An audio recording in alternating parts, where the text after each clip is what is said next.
Marilah sama-sama kita dengarkan pembacaan ayat suci Al-Quran dan dilanjutkan dengan doa oleh Tengku Mahdir. Kepada Tengku Mahdir kami silakan.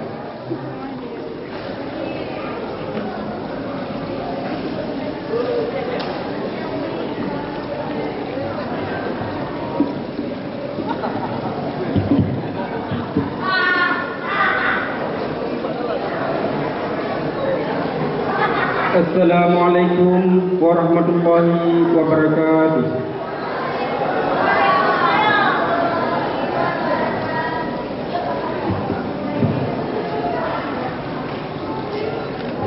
A'udzu billahi minasy syaithanir rajim.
Untuk memberkati acara ini, marilah sama-sama kita berdoa. A'udzubillahi minasyaitonir rajim. Bismillahirrahmanirrahim. Alhamdulillahi rabbil alamin hamdan yuwafi ni'amahu wa yukafi'u mazidah. Ya Rabbana lakal hamdu kama yanbaghi lil jalali wajhikal karimi wa 'azimi sultanik. Allah اللهم صل وسلم على سيدنا محمد وعلى آله وصحبه أجمعين. اللهم أحسن عاقبتنا في الأمور كلها وأجرنا من خزي الدنيا وعذاب الآخرة. اللهم اجعل خير أيامنا يوم نلقاك وأنت رجل عنا، واختم بالصالحات عملنا، وتوفنا مسلمين وألحقنا بالصالحين. اللهم إنا نسألك رضاك والجنة ونعوذ بك من سخطك والنار. اللهم غفور كريم حليم تحب العفو فاعف عنا وعن والدنا وعن جميع المسلمين برحمتك يا أرحم الراحمين. اللهم لا تزغ قلوبنا بعد إذ هديتنا وهب لنا منك رحمة إنك أنت الوهاب. اللهم اغفر لنا ذنوبنا ولوالدينا وارحمهما كما ربيانا صغيرا، ولجميع المسلمين والمسلمات والمؤمنين والمؤمنات الأحياء منهم والأموات إنك على كل شيء قدير.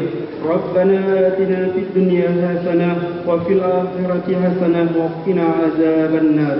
وصلى الله على سيدنا محمد وعلى آله وصحبه أجمعين. سبحان ربك رب العزة عما يصفون والسلام على المرسلين والحمد لله رب العالمين.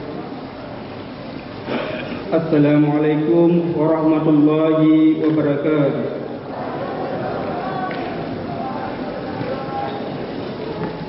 Oke, terima kasih. Kita aturkan sama-sama buat Teguh Mahdir yang sudah membaca beberapa ayat di hadapan kita pada malam ini. Semoga acara kita malam ini diberkahi oleh Allah Subhanahu wa taala. Amin ya rabbal alamin.